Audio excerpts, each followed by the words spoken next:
Captain Jinwoo Kim stood on the bridge of the UHNS Indomitable, watching the stars streak past the viewport. His fleet had been patrolling the Valoran sector for 3 months now, and most days were quiet. Too quiet, some of his crew said. But Jinwoo knew that quiet was good. Quiet meant people were safe. The bridge hummed with soft conversation and the gentle beeping of various systems. Jinwoo sipped his coffee and reviewed the day's reports. Everything seemed normal. His crew was efficient and professional. They had to be. Humans were still newcomers to the Galactic Assembly, and everyone watched them carefully. Lieutenant Hana Park sat at the communications console, her fingers dancing across the controls as she monitored dozens of channels. She was young but talented, speaking 7 alien languages fluently. Jinwoo trusted her completely. When she suddenly straightened in her chair, he noticed immediately. "Captain," Hana said, her voice tight with concern, "I'm picking up a distress signal. It's on all emergency channels." "Put it through," Jinwoo ordered, setting down his coffee. The bridge speakers crackled to life. The voice that came through was high-pitched and trembling, translated by the ship's computer into Korean. "This is Colony K447. We are under attack. The Vreneth have boarded our station. Our defense force is gone. We have 300 civilians trapped in the core habitat. Please, anyone who can hear this, we need help. Our life support is failing. We have maybe 8 hours. Please help us." The message repeated, growing more desperate each time. Jinwoo felt his jaw tighten. He had heard of the Vreneth. They were pirates, brutal and efficient. They raided mining colonies and killed anyone who got in their way. "Who sent this?" Jinwoo asked. "The Chilari, sir," Hana replied. "They're a peaceful species. They don't even have weapons on their colonies." Commander Daehyun Choi stepped up beside Jinwoo, pulling up a tactical display on the main screen. "The nearest assembly rapid response team is 6 days out. We're the closest ship with any military capability." "How far are we?" Jinwoo asked. 18 hours if we push the engines hard," Daehyun said. His face was grim. "Captain, the Chilari won't last 6 days. They won't even last 18 hours if the Vreneth decide to kill them." Jinwoo studied the display. He could see the location of K447, a small asteroid on the edge of civilized space. He could also see his own fleet, 3 ships that represented humanity's presence in this sector. The decision should have been difficult, but it wasn't. Not really. "Medical Officer Lee," Jinwoo called out. Yuna Lee looked up from her station. She had been reviewing the medical data on Chilari physiology, already anticipating what might be needed. "Yes, Captain? What do we know about the Chilari?" "They're fragile by our standards," Yuna said. "Low-gravity species, thin atmosphere preference. They can't handle stress well. If their life support is failing, they're probably already in bad shape." "Can they fight back against the Vreneth?" Yuna shook her head. "No, sir. They're pacifists. Their biology doesn't handle adrenaline well. They'd probably pass out from fear alone." Jinwoo nodded slowly. He looked around his bridge. His crew was watching him, waiting for his decision. They all knew what was at stake. If they diverted to help the Chilari, they might arrive too late. They might face overwhelming force. They might die trying to save people they had never met. But that wasn't really the question, was it? The question was whether they would try. "Commander Choi," Jinwoo said, his voice firm. "Plot a course to K447, maximum speed." "Yes, sir," Daehyun responded immediately, already working on the calculations. "Lieutenant Park, send a message to the Chilari. Tell them help is coming. Tell them to hold on." Hana's fingers flew over her console. "Message sent, Captain. Also contact the other ships in our fleet. Tell them what we're doing and where we're going." "Right away, sir." Jinwoo felt the ship shift beneath his feet as the engines powered up to full thrust. The gentle hum became a roar. The Indomitable was built tough, like all human ships. She could handle the strain. So could her crew. "Captain," a voice called from across the bridge. It was Lieutenant Soman Han, the tactical officer. "Should I alert the Marine unit?" Jinwoo considered this. Master Sergeant Taeyang Bayek commanded the Marine complement aboard the Indomitable. 200 soldiers, trained for combat in any environment. If things got violent, they would be needed. Yes, Jinwoo said. Tell Sergeant Bayek to prepare his team for potential hostile engagement. Full combat gear. Understood, sir. The bridge fell quiet except for the sound of the engines and various systems. Everyone was processing what they were about to do. Humans had been part of the Galactic Assembly for 15 years, but they were still viewed with suspicion by many species. Earth was classified as a Class 12 death world, one of the most dangerous planets in known space. Everything about Earth tried to kill its inhabitants. The gravity was crushing. The weather was violent. The animals were deadly. The microorganisms were aggressive. And yet humans thrived there. They adapted, evolved, and became something that other species found terrifying. Most intelligent life in the galaxy came from gentle worlds with light gravity and calm weather.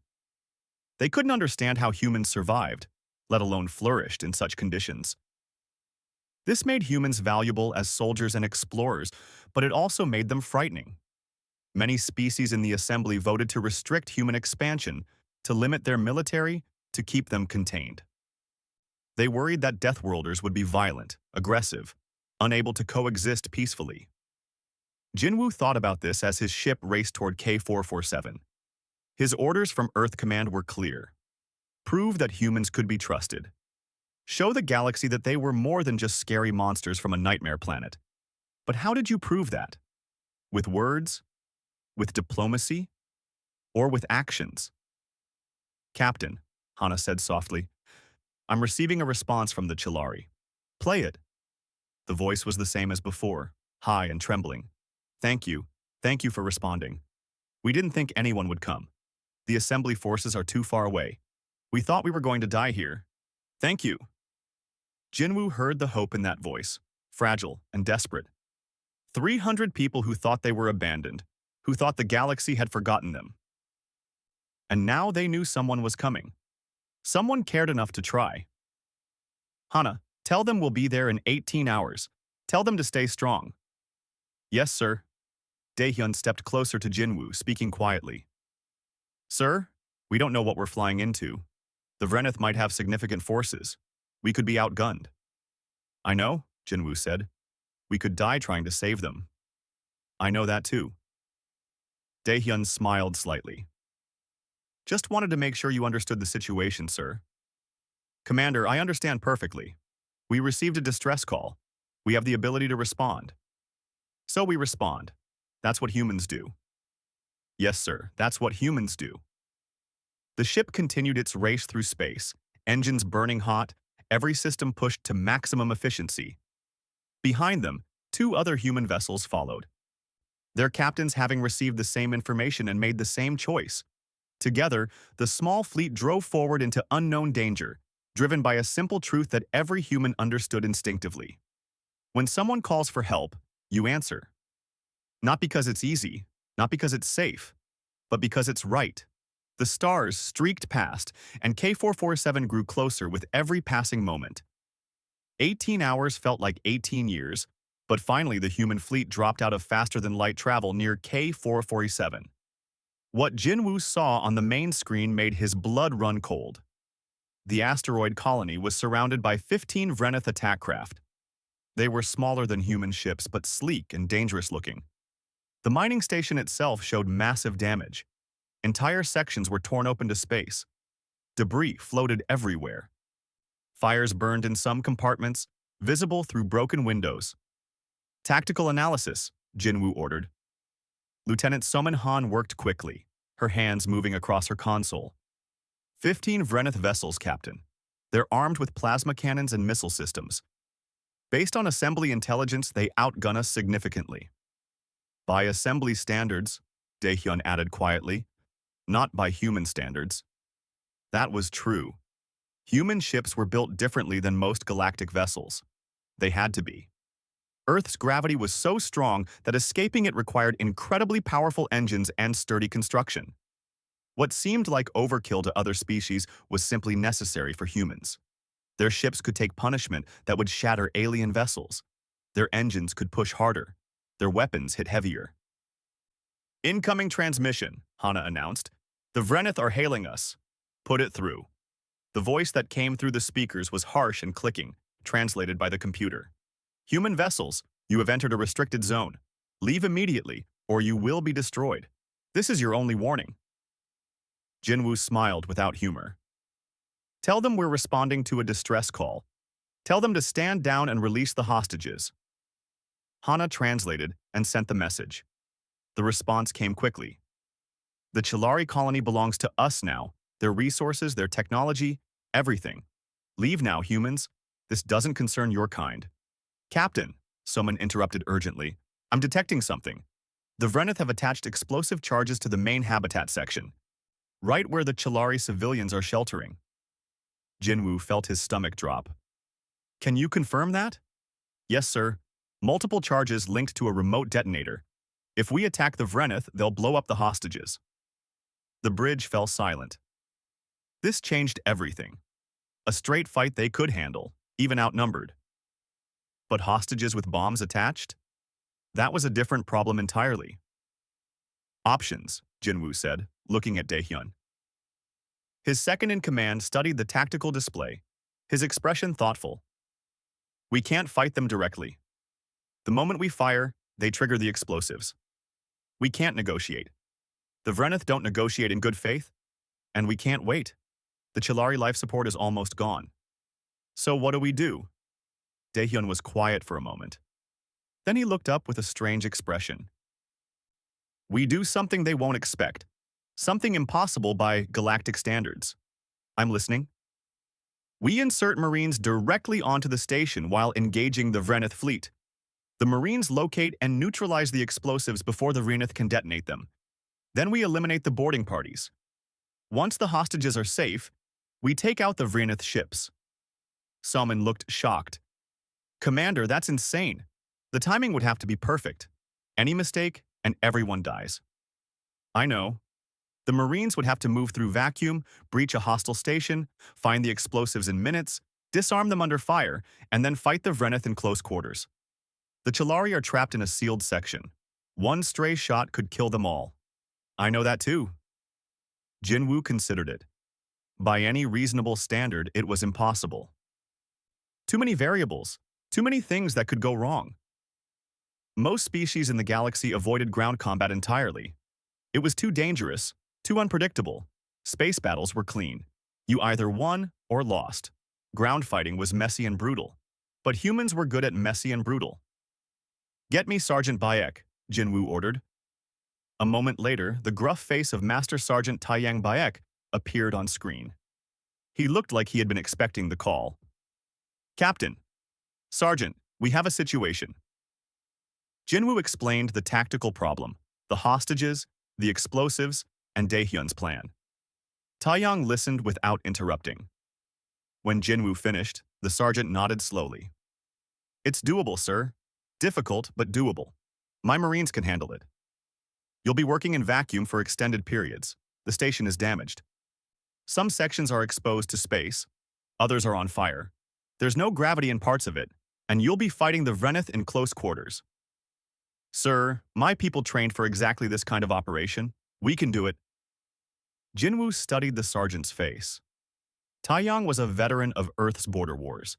He had seen real combat. He knew what he was promising. How many people do you need? 40 Marines, 2 teams, 1 to handle the explosives, 1 to clear the Vreneth. You'll have them. How long do you need to prepare? Give me 30 minutes, Captain. You have 20. We're running out of time. Taeyang grinned. Even better, sir. We work well under pressure. The screen went dark. Yuna Lee spoke up from her station. Captain, I should go with them. If there are wounded Chilari, they'll need immediate medical attention. It's going to be dangerous, Doctor. I'm aware, sir, but I'm trained for combat medicine, and I've studied Chilari biology. I can help. Jinwoo wanted to say no. Yuna was too valuable to risk. But she was right. If they saved the Chilari but lost them to medical complications, what was the point? Fine, but you stay with the Marines at all times. No heroics. Yes, sir. Lieutenant Park, I need you to establish a secure communication channel with the Chilari. Don't let the Vreneth intercept it. Tell them what we're planning. Tell them to be ready. Hana nodded and got to work. Her fingers flew across her console, creating an encrypted burst transmission that would reach the Chilari without alerting the Vrenith. It was delicate work, requiring perfect timing and frequency selection. Captain, Engineer Minho Kang's voice came through the comm system. I heard about the plan. I'm modifying 3 assault shuttles for high-speed insertion. They won't be pretty landings, but they'll get the Marines onto that station. How long? 15 minutes. Make it 12. Yes, sir? Jinwoo watched the clock count down. His crew moved with practiced efficiency, each person knowing their role, trusting each other completely. This was what made human crews effective. They could adapt quickly.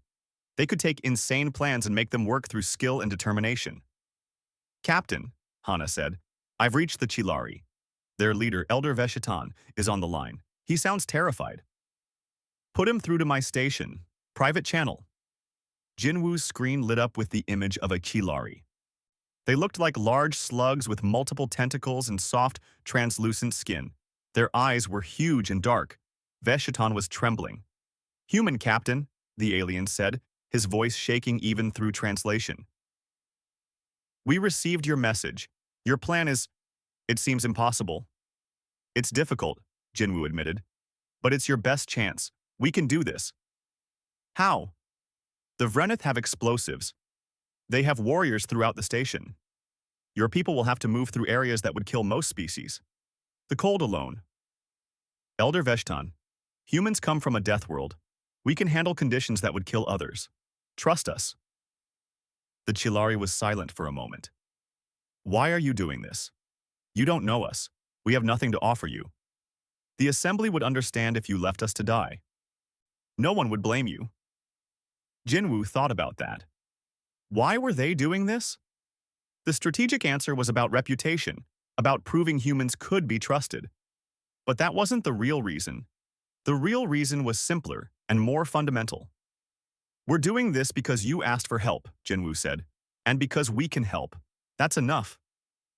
Veshitan's eyes seemed to glisten with moisture.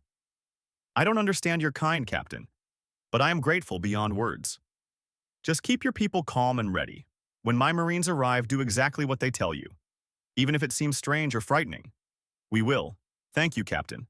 Whatever happens, thank you for trying. The connection closed. Jinwoo looked at the clock. 5 minutes until the Marines were ready. 5 minutes until they launched one of the most dangerous operations in human military history.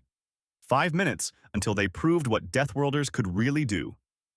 All ships, Jinwoo announced to the fleet, prepare for combat operations. When those shuttles launch, we engage the Vrenith with everything we have. Make them focus on us. Give our people on the ground every second they need. The acknowledgements came back immediately. Human captains, ready to fight, ready to put themselves between civilians and danger. Captain, Taeyang's voice came through. Marines are ready. We're boarding the shuttles now. Good hunting, Sergeant. See you on the other side, sir. Jinwoo watched as 3 small shuttles detached from the Indomitable's hangar. They looked fragile against the backdrop of enemy ships and the damaged station.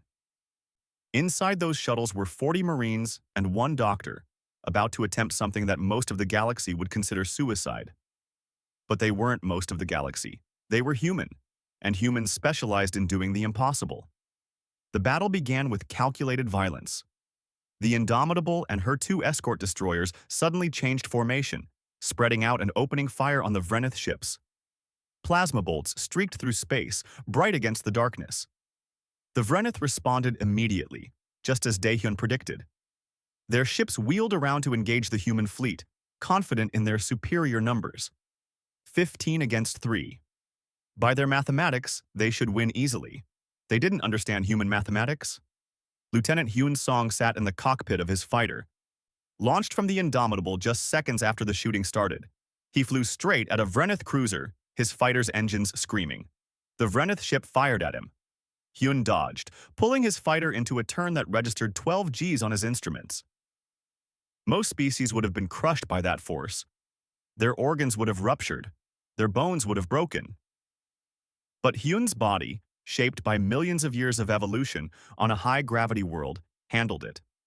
It hurt, yes. His vision grayed at the edges. But he stayed conscious. He stayed in control. The Vrenith ship tried to track him but couldn't match his maneuvers. Hyun came around behind it and fired. His missiles struck true, punching through the alien ship's shields and tearing into its hull. The Vrenith cruiser spun away, trailing atmosphere. "That's one," Hyun reported calmly, already looking for his next target. While the space battle raged, 3 assault shuttles raced toward the station. Ensign Jiwon An piloted the lead shuttle, her hands steady on the controls. Behind her, 13 Marines sat in silence, checking their weapons and equipment. 30 seconds to impact, Jiwon announced. "Everyone hold on. This is going to be rough." She wasn't lying. Normal docking procedures were slow and careful. You matched velocity, aligned perfectly, and connected gently. Jiwon was going to do none of that.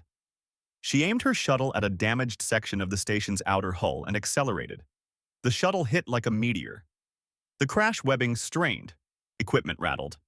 But the shuttle's reinforced nose punched through the weakened hull and lodged there, creating a makeshift airlock. "We're in," Jiwon reported. "Marines away." The rear hatch blew open, and Master Sergeant Taeyang Bayek led his team out into the station. They moved through a section that was completely exposed to vacuum. No air, no heat, no pressure, just empty space and frozen metal. Taeyang's armor read -200 degrees Celsius, cold enough to freeze most substances solid, cold enough to kill any unprotected human in seconds. But his armor kept him alive, and more importantly, it kept him moving. He ran through the frozen corridor, his magnetic boots gripping the floor, his rifle ready. Behind him, his Marines spread out in a practiced formation. They had trained for this. Vacuum operations, hostile boarding, zero-gravity combat. On Earth, they had practiced in underwater facilities, in aircraft at high altitude, in chambers that simulated every deadly environment imaginable. This was just one more deadly environment. "Team 2, report," Taeyang said over the comm. "In position," Sergeant Junho Nam replied. His team had landed on the opposite side of the station. "We're moving toward the habitat section now." "Copy. Team 1 is heading for the explosives. Keep the Vrenith off our backs." "Understood." Taeyang's team moved quickly through the damaged station. They passed through sections that were burning, the fires consuming what little oxygen remained. They crossed chambers that were flooded with toxic gas. They navigated corridors that were radioactive from damaged power cells. Each environment would have stopped most species, but humans just kept going, protected by their armor and driven by their mission. "Save the hostages. Neutralize the explosives. Simple orders. Brutal execution."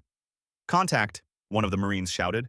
A group of Vrenith warriors appeared ahead, their insectoid bodies encased in environmental suits. They saw the humans and opened fire immediately. Plasma bolts streaked down the corridor. Taeyang and his team took cover and returned fire. The Vrenith were good fighters, trained and experienced, but they made one critical mistake. They assumed the humans would fight like other species. Careful, defensive, avoiding risk. Instead, Taeyang signaled his team and they charged. The Vrenith hesitated, confused by the tactic. That hesitation cost them. The Marines closed the distance in seconds, transitioning from rifles to close-quarters weapons. Humans preferred fighting at physical range. Their bodies were built for it. Strong bones, dense muscles, aggressive instincts honed by evolution. The corridor became a storm of violence. The Vrenith were tough, but the humans were relentless. Within minutes, the fight was over. Taeyang's team moved on, leaving dead Vrenith behind them. "Team 2, status," Taeyang called. "Engaged with Vrenith forces," Junho responded. "They're dug in near the habitat section. We're pushing them back." Meanwhile, Specialist Yoonji Shin and her demolition team reached the explosives. They were sophisticated devices, placed strategically around the habitat section where the Chilari sheltered. Yoonji scanned them quickly with her equipment. "This is bad," she muttered. "How bad?" Taeyang asked. "These charges are connected to a dead man's switch. 3 layers of redundancy, quantum encryption. If we try to disarm them the normal way, they'll detonate. If the Vrenith trigger them remotely, they'll detonate. If we cut the wrong wire, they'll detonate. Can you stop them?" Yoonji studied the devices, her mind racing. She had 4 minutes before the Vreneth realized what was happening and triggered the charges manually. 4 minutes to solve a problem that should take hours. Not conventionally, she said, but I have an idea. She didn't disarm the explosives. Instead, she worked quickly to rewire them, severing their connection to the Vreneth command ship and slaving them to her armor's computer. It was insane. It meant the explosives would detonate if her armor failed, but it also meant the Vreneth couldn't trigger them anymore. Done, Yunji reported. The charges are neutralized. Well, sort of. Don't let anything happen to my armor. Copy that, Taeyang said. Good work. Now get to the habitat section. The Chilari need medical attention. Across the station, Junho's team had fought their way to the main Vreneth position. The pirates had barricaded themselves in a large chamber, using stolen mining equipment for cover. They fired at the Marines with disciplined volleys. Junho assessed the situation. A frontal assault would be costly, but there was another option. He noticed that part of the chamber's wall was damaged, exposing it to a storage area that was currently on fire. Cover me, Junho ordered. He ran along the corridor, bullets striking near him, until he reached the damaged wall. Then he did something the Vreneth didn't expect. He kicked the wall. His armored boot, backed by human strength and enhanced by his suit's servos, punched through the weakened metal. Fire rushed through the opening, filling the Vreneth position with smoke and heat. The pirates panicked. Fire was deadly to most species. They broke formation and ran. Junho's Marines were waiting. The fight ended quickly. Path to the habitat is clear, Junho reported. Taeyang's team reached the sealed doors of the habitat section. Inside, 300 terrified Chilari waited, their life support systems showing red warning lights. Taeyang keyed his comm to the frequency Hana had given him. Elder Veshtan, this is Sergeant Bayek. We're outside your doors. We're coming in. Please hurry, the Chilari elder responded. We're dying. The Marines breached the door carefully. When it opened, they found a scene of desperation. The Chilari were huddled together, their soft bodies trembling. The air was thin and contaminated. The temperature was barely above freezing. Dr. Yuna Lee pushed past the Marines, her medical kit already open. She scanned the nearest Chilari and frowned. This one has severe hypoxia. This one is in hypothermic shock. They're all in bad shape. The Chilari stared at her in confusion. The temperature that was killing them was merely uncomfortable for Yuna. The air that they couldn't breathe was enough for her. She moved among them without protective equipment, treating the worst cases first. A young Chilari scientist named Tolveen watched Yuna work. How? He asked weakly. How can you function in these conditions? Yuna smiled at him while injecting medicine into another patient. We come from a hard world. This is just a bad day for us. Outside the habitat, the space battle was turning. The Vreneth had expected an easy fight against human ships. Instead, they found themselves outmaneuvered and outgunned. Human vessels could accelerate faster, turn harder, and take more damage than galactic models predicted. The Indomitable scored a direct hit on the Vreneth flagship, and suddenly, the entire enemy formation began to collapse. One by one, the pirate ships either fled or surrendered. On the bridge, Jinwoo watched the tactical display with satisfaction. Cease fire, he ordered. Hail the remaining Vreneth vessels. This is Captain Jinwoo Kim, he announced. Your forces on the station are defeated. Your ships are disabled. Surrender now and you will be treated according to assembly law. Resist further and you will be destroyed. There was a long pause. Then, one by one, the Vreneth ships powered down their weapons. Sergeant Baek, Jinwoo called. Status? Hostages secure, sir. Vreneth forces neutralized. We're beginning evacuation of the Chilari now. Dr. Lee says they'll all survive with treatment. Jinwoo allowed himself a small smile. They had done it. Against the odds, against logic, against what the galaxy thought possible. They had saved 300 lives. Well done, Sergeant. Bring them home. In the habitat section, Taeyang helped Veshtan stand. The elderly Chilari looked at the human sergeant with something like wonder. You came, Veshtan said simply. You actually came. We said we would, Taoyang replied. Humans keep their promises. The evacuation of the Chilari took 6 hours. Each civilian had to be carefully moved from the damaged station to the human ships. Dr. Yuna Lee worked without rest, treating cases of hypothermia, oxygen deprivation, and severe stress. Many of the Chilari were so weak they could barely move. Captain Jinwoo watched the operation from the bridge of the Indomitable. His crew had performed brilliantly, but the cost showed on their faces. Everyone was exhausted. The Marines especially looked worn down, having fought in harsh conditions for hours. Captain, Lieutenant Somin Han called out, the Vreneth flagship is hailing us again. Their commander wants to speak with you. Put him through. The screen showed a Vreneth warrior, his insectoid face unreadable to human eyes. But the translator caught the tone of his voice. He was angry and humiliated. Human captain, the Vreneth commander said, I formally surrender my forces to you. According to Galactic Assembly regulations, you must cease all hostile actions and accept our surrender. Jinwoo leaned back in his chair. This was the moment he had been dreading. According to Assembly law, a formal surrender must be accepted. It was one of the fundamental rules of galactic warfare. You didn't kill enemies who surrendered, but the Vreneth were known for false surrenders. They would yield when losing, wait for their enemies to lower their guard, and then strike again. It was their standard tactic. If Jinwoo accepted the surrender at face value, he might be putting his crew at risk. Commander Daehyun stepped close and spoke quietly. Sir, we could refuse the surrender. Claim they're pirates outside Assembly protection. That would be a lie, Jinwoo said. Yes, sir, but it would be safer for our people. Jinwoo thought about this. Safety versus honor. Pragmatism versus principles. It would be easy to justify killing the Vreneth. They were murderers. They had been ready to blow up 300 civilians. The galaxy wouldn't blame humanity for destroying them. But would that prove humans could be trusted? Or would it prove they were exactly the monsters everyone feared? Open a broadcast channel, Jinwoo ordered. All frequencies. I want everyone in this sector to hear what I'm about to say. Channel open, sir, Jinwoo addressed the Vreneth commander directly. I accept your surrender. However, there are conditions. Your ships will be boarded by my Marines. Your weapon systems will be disabled. Your crews will be confined to designated areas. Any sign of treachery will result in immediate destruction of your vessels. Do you accept these terms?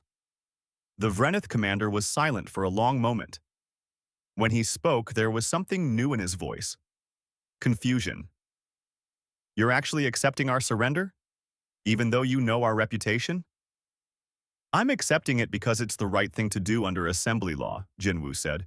But I'm not a fool. Break faith with me and there won't be a second chance. I understand. We accept your terms. The channel closed. Daehyun looked at Jinwoo with something like admiration. That was a risk, sir. Yes, it was. But if we want the galaxy to trust us, we have to show we can be trusted.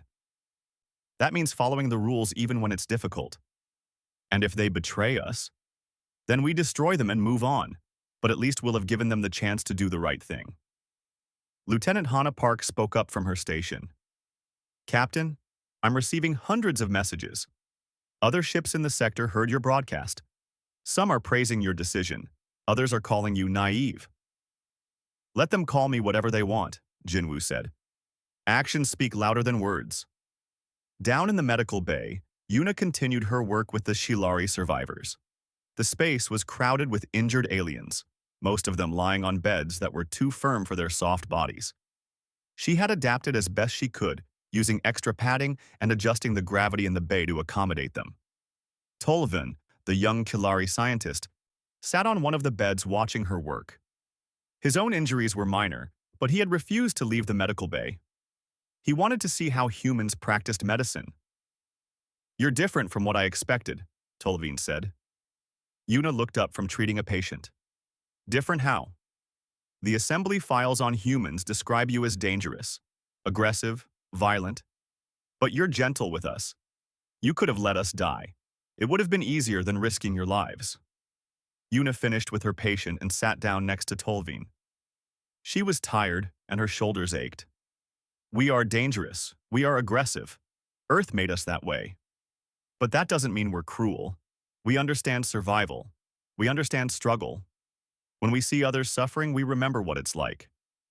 Your world must be terrible, Yuna laughed softly.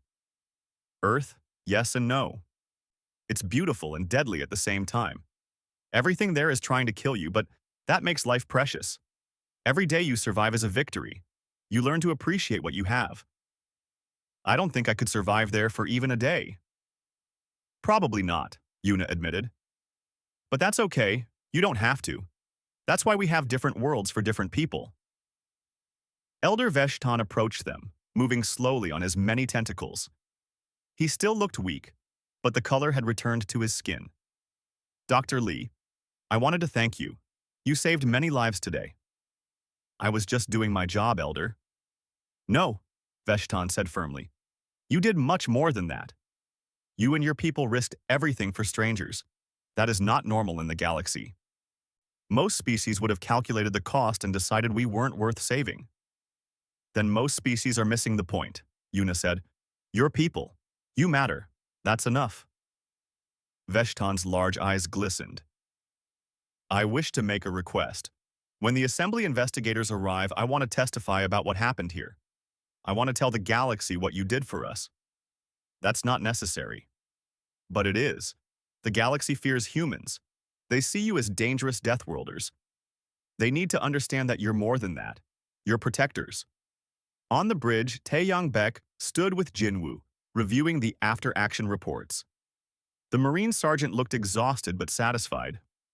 We lost 0 Marines, sir. A few injuries, but nothing serious. The Vreneth casualties were high. How high? 70% of their boarding force. We didn't give them much choice. Did they deserve a choice? Jinwoo asked quietly. Taeyang thought about that.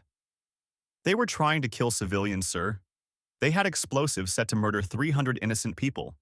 In my book, they got what they deserved. But we still accepted their surrender when they asked for it.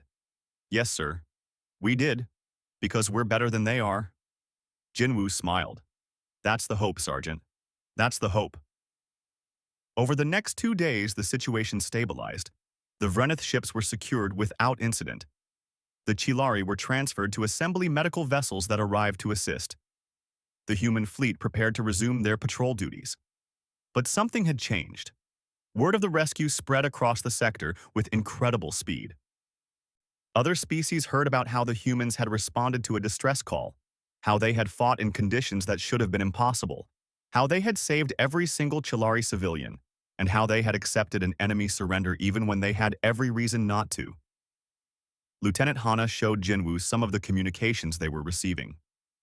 Sir, we're getting messages from all over the sector.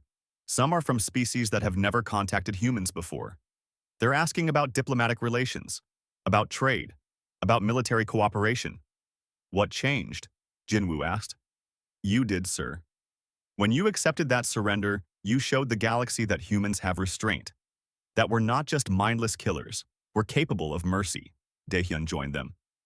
The Vreneth Collective has issued a formal apology to the Assembly. They're withdrawing from several disputed territories. Apparently, this incident embarrassed them badly. Good, Jinwoo said. Maybe they'll think twice before attacking civilians again. There's more, sir. 3 different species have requested joint training exercises with human forces. They want to learn our tactics. Jinwoo was surprised. Really? Which species? The Talvarians, the Kormath, and the Sylvine. All military powers. All species that were pushing for restrictions on human expansion just last month. What changed their minds? Daehyun smiled. They watched our combat footage. They saw what Deathworlders can do. Now they want us as allies instead of enemies. Jinwoo looked out at the stars. His fleet had come to this sector as representatives of humanity. They were supposed to patrol quietly, avoid trouble, and prove that humans could be trusted. Instead, they had fought a pitched battle, rescued 300 aliens, and completely changed how several species viewed humanity. Sometimes, Jinwoo said quietly, the best way to prove you're not a monster is to act like a hero. Sir? Daehyun asked. Nothing, just thinking. Set course for our next patrol route. And Daehyun? Yes, sir? Send a message to Earth Command. Tell them we completed our mission. Tell them everything worked out. Will do, sir. As the Indomitable prepared to depart, Jinwoo received one final transmission. It was from Tolveen, the young Kilari scientist. Captain Kim, the message said, thank you for showing me that strength and kindness are not opposites. I will never forget what you and your crew did for us. I hope our peoples can be friends. Jinwoo saved the message. It was important. It represented something significant. A bridge between species. A moment of understanding. The galaxy was beginning to see humans not as monsters from a death world, but as people worth knowing. And that changed everything. 3 days after the rescue, the Galactic Assembly's Rapid Response Force finally arrived at K447. They found a situation completely resolved. The Chilari were safe. The Vrenith were in custody. The damaged station was being stabilized. And the human fleet was preparing to leave.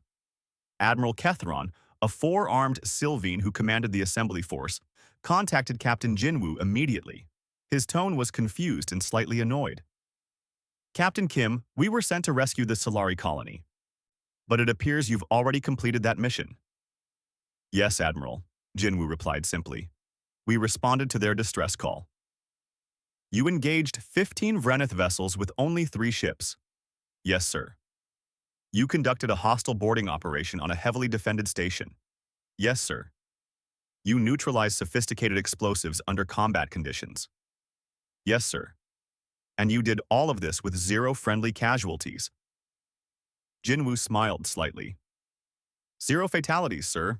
We had some injuries. Admiral Kethron was silent for a moment. Then he said something unexpected. Captain, I've been in the assembly military for 40 years. I've never seen anything like this. Your after-action report reads like fiction. It's all accurate, Admiral. We have full sensor logs and combat footage if you need verification. Oh, I believe you.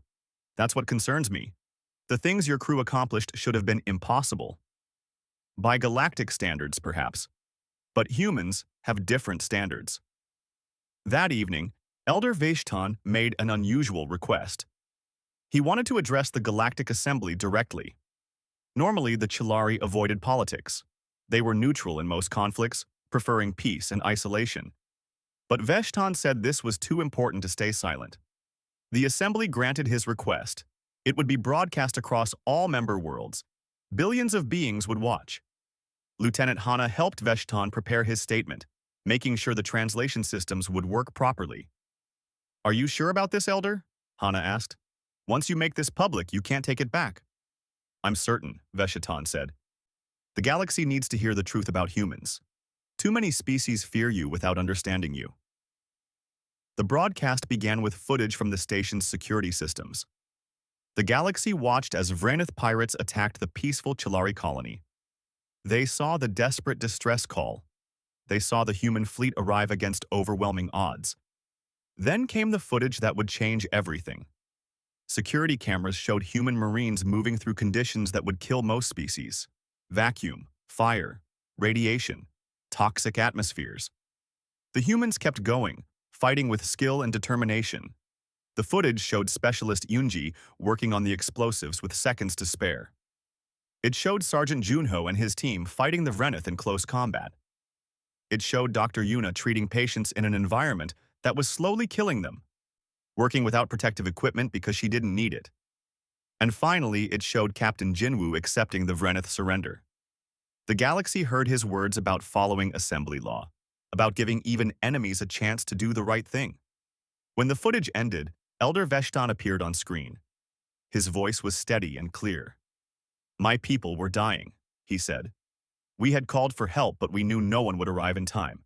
The assembly's ships were too far away. We had accepted our death. And then the humans came. He paused, letting his words sink in across the galaxy. The humans didn't have to help us. We had nothing to offer them. They risked their lives for strangers. They fought in conditions that would kill any of us. They showed skill and courage that seemed impossible. But more than that, they showed mercy. When their enemies surrendered, they accepted it. They followed the law even when vengeance would have been easier. Veshtan's large eyes gazed directly at the camera. Many of you fear humans because they come from a death world. You see them as dangerous. You see them as aggressive. You see them as potential threats. But I am here to tell you that you are wrong. The humans are not monsters. They are protectors. Their strength comes from their world, yes. But so does their compassion. They understand suffering because they have known suffering. They understand the value of life because their world taught them how precious it is. He paused again, and when he spoke, his voice was filled with emotion. 300 of my people are alive today because humans answered our call. Judge them not by your fears, but by their actions. That is all I have to say. The broadcast ended. Across the galaxy, billions of beings sat in silence, processing what they had seen. On the Indomitable, Jinwoo's crew watched the reactions come in. The first responses were cautious. Some species claimed the footage was edited or exaggerated. But as more information came in from neutral observers, the skeptics went quiet. The Vreneth Collective issued a formal statement. They confirmed everything in the broadcast. They added their own footage from their ships, showing how the human fleet had fought. The statement included an apology to the Galactic Assembly and a promise to reform their practices.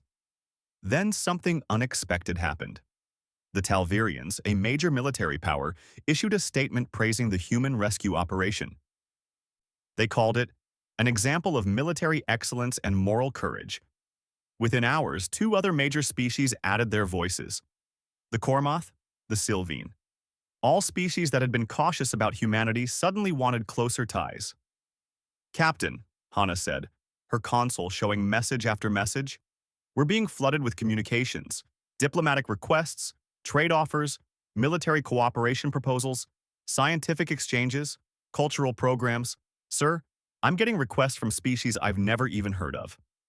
Daehyun checked his own console. Earth Command is sending priority messages.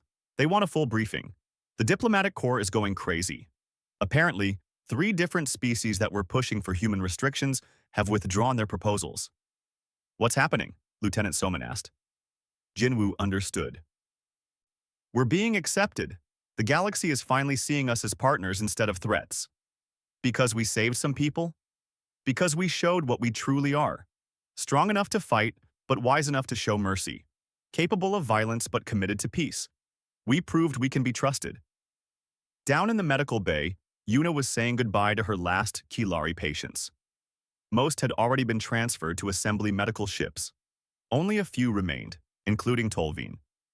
"Will I see you again?" the young scientist asked. "Maybe," Yuna said. "The galaxy is big, but it's getting smaller. Who knows what the future holds?" "I want to study medicine," Tolveen said suddenly. "Like you. I want to learn how to help people the way you helped us." Yuna smiled. "That's a good goal. The galaxy needs more healers." "Can I study on Earth?" Yuna was surprised. "Earth? Tolveen, you wouldn't survive there. The gravity alone would crush you. Not Earth itself, but maybe a human station. I want to learn from humans. You understand medicine differently than we do. You've experienced things we can't imagine. That knowledge could save lives. I'll talk to my superiors. Maybe we can arrange something." Master Sergeant Taeyang stood in the armory, cleaning his rifle. His Marines were doing the same, performing maintenance on their equipment. The mood was relaxed, satisfied. They had done their job well. Specialist Yunji approached him. "Sergeant, I got a message from Galactic Assembly Engineering Command. They want to know how I disarmed those explosives. They say it should have been impossible." "What did you tell them?" "That I didn't disarm them. I just made them mine instead of theirs." Taeyang laughed. "That's very human of you. They want me to come to their headquarters and teach their bomb technicians human methods." "Will you go?" Yunji shrugged. "Maybe. Could be interesting to show them what we can do." A week later, the Indomitable received new orders from Earth Command. They were to continue their patrol as planned, but with an addition. They were now authorized to conduct joint training exercises with allied species. They were to share human tactics and learn alien methods in return. It was the beginning of real integration. Not humans as outsiders, but humans as members of the galactic community. Jinwoo stood on the bridge, reading the orders. Daehyun joined him. Congratulations, sir. You've changed everything. I didn't do it alone. The crew did this. Everyone from the Marines to the engineers to the medical staff. We all did this together. Still, you made the critical decisions. You chose to respond to that distress call. You chose to accept the surrender. Those choices mattered. Jinwoo looked out at the stars. Somewhere out there, 300 Chilari were alive because his crew had answered their call. Somewhere out there, the galaxy was reassessing everything it thought it knew about humans. You know what the interesting thing is? Jinwoo said. We didn't do anything special. We just did what any decent person would do. We helped someone who needed help. That's basic humanity. But to the galaxy, it was revolutionary. Maybe that's what they needed to see. That underneath all our strength and all our dangerous capabilities, we're still people who care about doing the right thing. Maybe, Lieutenant Hana's voice interrupted them. Captain, we're receiving a transmission. It's from a colony in the Drevik system. They're having a medical emergency. They're asking if we can help. Jinwoo smiled. It had already started. The galaxy was learning that when they needed help, humans would answer. Plot a course to the Drevik system. Best speed. Yes, sir. As the Indomitable turned toward its new destination, Jinwoo thought about Elder Veshtan's words. Judge humans by their actions. That's all anyone could ask for. And if they kept acting with courage and compassion, the galaxy would eventually understand. Humans came from a death world. That made them strong. But it also made them survivors. And survivors understood better than anyone the value of community, of helping each other, of being there when someone called for aid. The stars streaked past as the ship accelerated. Behind them, the Chilari colony was being rebuilt. Ahead, someone else needed help. And the humans were coming. Everything had changed. The scary newcomers from the dangerous world had become the heroes people called when hope was fading. The monsters had become protectors. The Deathworlders had proven they had the biggest hearts. And across the galaxy, a new phrase was beginning to spread among the species of the assembly. When things looked darkest, when all seemed lost, when no one else could help, there was one question that brought hope. Where are the humans? Because everyone now knew the answer. The humans were wherever they were needed most. They were the ones who came when others ran. They were the ones who fought when others surrendered. They were the ones who cared when others gave up. They were human. And that meant something now. It meant everything.